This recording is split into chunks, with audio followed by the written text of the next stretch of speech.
Hey everybody, Whitebeard Ann here. Welcome back. So you're thinking about becoming a teacher?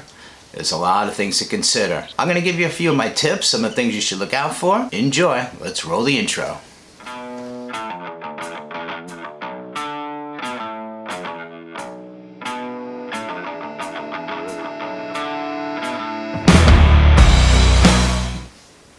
So how you doing everybody? Good morning. Well, at least it's morning where I am right now, whereas the filming of this video. Just got back from my run, trying to do the healthy thing, but it's always a struggle too. Today's video, thinking about becoming a teacher. Man, there's a lot to consider, especially after the pandemic and what the future holds for teaching and the landscape of it. So having been around it and having one of the things that I get to do in my role as an administrator is I get to work with newer teachers, and a lot of the times I'm advising them because I'm in a situation, New York is vastly different than a lot of teaching markets. New York is, I think, the highest paid teachers in the country, which probably means the world.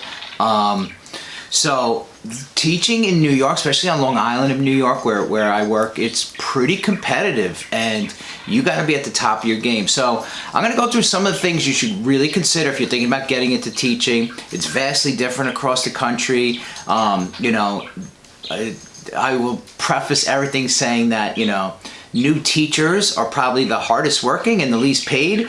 Even a couple of days ago, I was having this conversation with my mother and she says to me, what are you making? I said, Mom, I'm making a difference. And that's really the approach to it. But let me get into some of my tips. I took some notes and some of the things you really, really should consider before you really dive full into teaching and put all your efforts into it, because it is a bit of a work.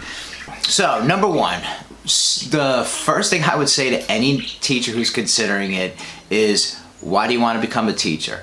One of the things we even ask in interviews is, why do you want to do this? Now listen, we've heard every vastly different reasons, and some of them are very personal, that their experiences as a child kind of led them to be inspired to be a teacher, good and bad. I was one of those people, when you asked me why do I want to become a teacher, my education journey was not that great, and once I kind of was removed from it and then went back to school later on, I kind of realized I was really gypped. I wasn't really given the full shake, as they say when I was in school, and I don't ever want that to happen to another kid. And I felt as a teacher I was able to do that in the classroom. I feel I can do it even more as an administrator, and now I feel I can do it even more as through YouTube and put these videos out. So that's one of the reasons I do make a lot of these teaching videos. Is I am very much the squeaky wheel in the system, and you'll see I'm going to put out some videos and kind of talk about my story and my educational journey, both as as a student and then as a teacher and then as an administrator. I think it's really valuable that story gets out. But today I really want to talk about things you should consider, right? Obviously the why. Why are you becoming a teacher?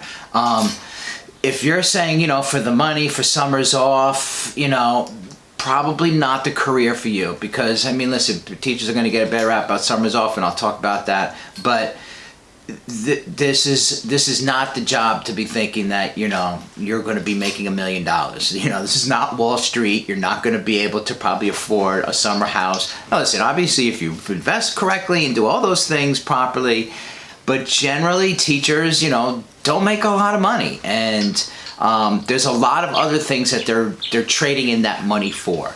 And for me, it was really about the ability to be in someone's life to really impact it in a positive way. That is generally why what I see in the teachers I work with is that they truly care about what they do, who they're working for, who they're working with. They really do love your kids. You hear horror stories, but I as somebody who gets to see not just the teachers, but I get to see the students and the student body, you don't realize how often administrators and even teachers, definitely teachers, I see even more, that we just go home carrying that weight, that pain, and it is a tough job. it is one of the few jobs where you're walking in and you have to be on your game from the second you walk in to the second you leave. So know your why, have a really good positive growth mindset, because the thing is this is your journey as a learner. You're taking other people through their journey as learners. You're not just a teacher, you're an educator. There is a difference. Totally different video, but just think about that. Think about why. First off, I always ask teachers, why do you want to become a teacher?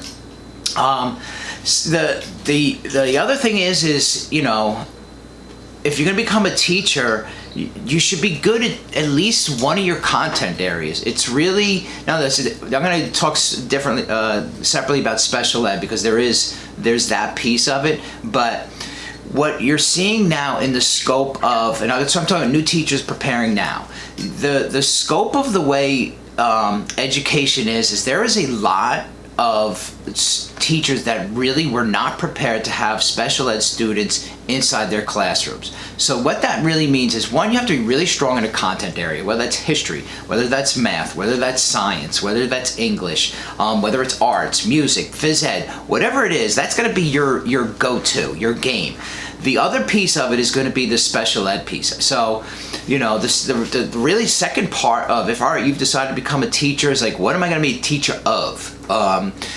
For me, I became a science teacher in New York City, and that, totally unexpected. I was one of these people that kind of fell into teaching.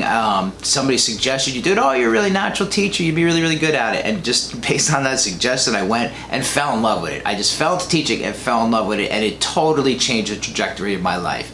I cannot be more grateful for falling to teaching. But science was my thing. That was the thing I was passionate about. I just loved science. It was so easy for me to walk into a middle school classroom and light things up on fire and just have the kids just have such a great time. So that's the thing too, is if you're going to be teaching something, you need to teach something you're passionate about, and whatever that is. And the other part of it is this is a profession where you really got to know how kids learn, how students learn, and in particular the ones that struggle. Most of the teachers teaching now, the laws have changed roughly in about 2015.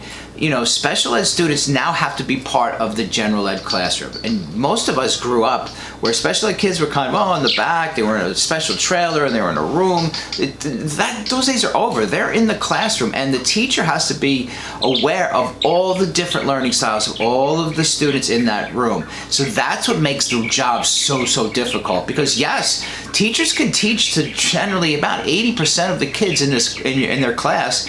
It's the top 10 and the top lowest 10 that really always fall through the cracks, for a variety of reasons, whether they're struggling with ADHD or anxiety, or they're twice exceptional, or they're on the spectrum. There's a million things and a million different combinations of all those things that a teacher has to know. And so that's the other part of the profession where, you got to really be committed to your craft as far as what you teach. That's Penny in the background. He's having a good morning. I fed him. And you need to be well versed in special ed. You're going to have to sit in IEP meetings where you're developing student goals based on their struggle to reach a standard. So that's kind of one of the things that I would always tell new teachers, like, hey, great, you love to teach science, and go get your special ed certification. You love teaching math? Yeah, totally special ed. So that's the other thing. Or the other part of it is too, depending on where you are in the country, English language learners, ELs, it depends on what program they're, but knowing how to work with students where English is not their first language, those are going to be the best things that set you up as a teacher. Because the other thing that overall with teaching is, there's less children, right? We know that there's people have been giving less and less birth, and we're probably at the lowest rate in a very long time, maybe 40 years. So there's just less kids in school. Yeah, you see all these teachers that are going to retire, but they're probably not going to be replaced, because it's going to be attrition by subtraction, where basically, as teachers retire, these classrooms are going to be smaller anyway. And if you have kids now, students now, you'll see that your classes are smaller. But what you're also seeing is that there's more investment in teaching assistants with special ed. They're putting teachers with students that have so many needs where they need a teaching assistant. So that's what I would say to new teachers. If you're looking to get in the door, they're going to want teachers that know their content and know a little bit of special ed.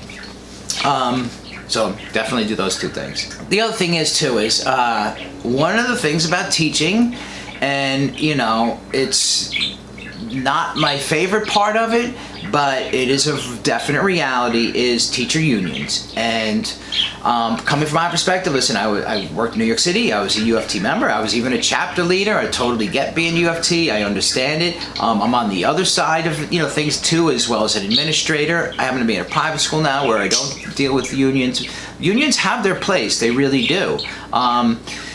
But keep in mind that unions are really sometimes used as political tools. Unfortunately, Randy Weingarten, is a very, very powerful person because she has a lot of influence over the teacher union. So be prepared that there's a lot of politics involved in teachers unions. If you're into it, there's a lot of things to get involved with. Totally, you could be a chapter leader. If you like, arguing and fighting with people, that's a good old time having, enjoy. But really be prepared that's a reality of the position, that teacher unions are very influential. They're, listen, you can kind of go your own way and not be bothered with it, but there's definitely that aspect of it for sure. You will see it all the time. Now, the other thing that unions are really good for, especially like a union like U of T, is they provide a tremendous amount of resources. So that's the other thing is use what's available to you. The biggest thing is let's say you're a new teacher and let's say you land a new job. I'm going to tell you right off the bat that you're going to be professionally developed by your administrators. You're going to have your meetings with your colleagues, department meetings, but you should really be committed to your professional development, even if it's not given to you. There's a lot of I see the memes and the teacher misery stuff. It's a reality. Like, there are some teachers that just hate their administrators. Get it? And as much as I want to believe that all my teachers love me, I know there's a few that are like, oh, this guy. Get it? It's just a part of reality. You can't keep everybody happy. But the other thing is I really try and go out of my way to make sure that my teachers have every opportunity to develop. If I can't give it to them, then I can go where you can get it, and I'll help facilitate that. Because the thing is you really have to understand what it is you need to do to get better at your craft. One of the things about teaching that's a little bit different than most other professions is you really kind of got to look back. You have to reflect on your practice. You have to think about, what worked, what didn't work. Because as you go on and you build lessons and teach lessons, you're going to find out what works in a classroom and what doesn't work in a classroom. What you thought was going to take 30 minutes then took 10 minutes, and now what are you doing for that 20 minutes? So there's a lot of things that just nuanced things. That's why I said at the beginning, newer teachers are like the hardest working and the least paid, because you are putting so much time and effort to building your teacher toolbox. I say this a million times in a lot of other different videos about teaching, and I tell my teachers this: your first 5 years of teaching, that's what you're doing. You're building your toolbox. You're teaching different if you're a history teacher, you're teaching ancient civ, U.S. history, economics, government. If you're a science teacher, you're dually certified. If you're, so there is so many aspects of the curriculum that you need to know and be really proficient at that takes time to plan, and it's not just something you're going to do. That's why some of that I think people that are not in teaching don't recognize how much work you're doing outside of work. Sometimes they see teachers, kicking back, hanging out in the summer. But I would argue that most of those teachers that are chilling out on the weekends and the summers are seasoned teachers and have been doing it a while. Because that's the only way. Because that's the thing is your first 4 or 5 years, you can forget about summer. You're either working to pay off your student loans, you're not making enough money anyway because you're at the bottom of the pay scale. So newer teachers, forget about summers. You have to plan. Listen, enjoy, find balance, relax, and all that other stuff. But there is definitely a component of this job where you always need to be working on your craft, whether you're being told to do it, whether you're being in a meeting, or whether you're doing it on your own. But you should really be committed to doing that piece of the work, because that's what the kids deserve. That's what we're getting into. That's what you're signing up for. Another thing, oh my gosh, and if the pandemic has not taught us anything, you need to be prepared for the digital world. You need to be able to communicate digitally. You need to be able to have things work at home, a laptop. There is no room for dinosaurs anymore, folks. It's funny, I'm a little bit older, and sometimes I see people my age and they're using a computer and they're all like, and I'm like, how? Like, we've had computers around for a long time. You should not be proficient at a computer. You should understand how everything works. You should understand how all the programs work, how to install stuff, how to troubleshoot stuff on the fly. Like, you need to be computer savvy. Now, we live in a world where the new teacher that's probably watching this, you grow up on computers, you've been in the digital, you've been plugged in your whole life, so this shouldn't be such a stretch for you. You should be able to communicate. The things is professionalism, making sure that if you're going to be a teacher, your social media's got to be Disney, bro. It's got to be clean as possible. Because the thing is you are now held to a higher standard. So cool, could do cake stands back in the day. That can't be part of your social media. That can't be a thing. Because the thing is we live in a very weird cancel culture type of world where things get blown out of proportion, things are taken out of context. Something stupid you did 10 years ago will come around, and God forbid some of your students get a hold of that. So you just got to be really, really savvy around how to use digital, how to use your social media, how to keep it private. Those are some of the things that I'm seeing teachers get more in trouble more and more, even as so much as so as like taking political stands on Facebook pages. It's a very fine line. Listen, obviously we live in America, freedom of speech, do whatever you want, but keep in mind you don't necessarily have freedom of speech when you're a teacher. You don't necessarily have those same rules. Don't apply. You could fight it to the Supreme Court or whatever, but I'm telling you, you're in for a battle, because the thing is the parents don't want to turn their kids over to be indoctrinated. They don't want to be influenced. They want kids to just learn what they need to do to be successful, to go off to college, and then let them make their own decisions. What you do as a teacher is you're teaching kids to understand and take the information that they're given and how to really understand it. Not just remember it, not memorize, understand the knowledge that they get. So that's a big part of teaching. The other thing is your everything that you do is digital. So you need to have to be able to just have everything that you create, your lesson plans, any certificates you get for your professional development, any completion report, all these things that you would build back in the day would be binders, need to be kept digitally. I'm going to do a separate video of best ways to show up at an interview and how to build a portfolio for interviews, but a lot of that stuff can be done digitally, can be done really, really cool, inventive ways. I've had teachers give me kind of their portfolio in Flipgrid, so there's some really cool, inventive ways to get yourself out there to show that you really know how to use the things that you want to teach the kids to use. So definitely got to be computer technology savvy for sure. All right, and finally, I think the biggest thing that I would say to any new teacher is you need to find some sort of mentor. When you get hired, even as an administrator, I even tell this to the teachers when they get interviewed. As an administrator, we are pulled in so many different directions. And I bring in a new teacher, and one of the things I worry about the most is I'm like, all right, here you go, here's your classroom, here's your class list, all right, see you, good luck, peace out. And that is a reality. I mean, it was a reality for me. I was just given a textbook and a room number and a set of keys and go. It's not the best way, but it is something that definitely happens, especially as a new teacher. It's kind of like the weird, new person on the job. But seek out mentors, seek out colleagues that work in your department.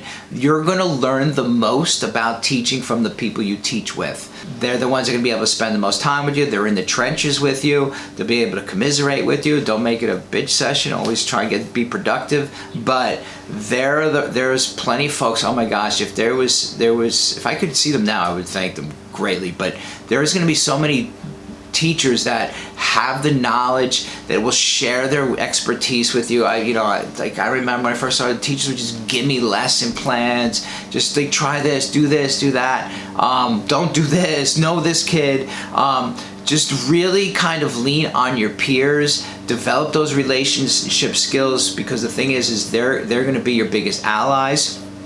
And you're going to be really, really close to the people you work with. Like these are one of those jobs where you get some really good friends. Like I can't count how many weddings and births and divorces I've been a part of through my whole career, and I've never had a better set of friends. Like just such, that is the one thing that's about teaching is you're gonna find so many people like you, and I think that is kind of like the biggest blessing for me is that I got to just be around a lot of people that I just love and just love to work with, and I just love what I do every day. And it's not an easy job. It's probably one of the toughest ones. There's a lot of people that leave the profession, but if you do it right, you kind of takes a little bit of the advice from people that have done it for a while, and just go in with open mind, growth mindset. You'll do so well. So I wish you the best. Thanks for listening to me jibber jab. I'm sure I went on for a while, but please subscribe, share this, and good luck. If you have any questions, really reach out to me below, and I wish you the best.